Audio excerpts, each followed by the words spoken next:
نبی کریم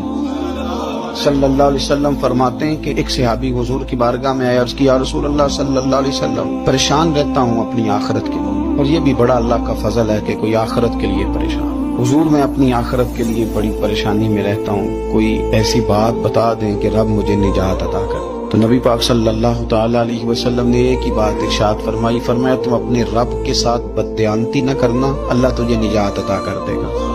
عرض کی یا رسول اللہ صلی اللہ علیہ وسلم اللہ کے ساتھ بددیانتی اور خیانت کیا ہے؟ لوگوں کے ساتھ تو معاملہ سمجھ میں آتا ہے کہ کسی نے کوئی رقم رکھوائی، کوئی ڈیوٹی دی، کوئی ذمہ لگایا، پورا نہ کیا تو بددیانتی ہو۔ اللہ کے ساتھ بددیانتی کا معنی کیا ہے؟ نبی پاک صلی اللہ علیہ وسلم فرمانے لگے وہ کام جو تمہیں خالص اپنے رب کی رضا کے لیے کرنے چاہیے تھے، ان کاموں میں اگر تم نے نیت کر لی نا کہ لوگ بھی دیکھ لیں،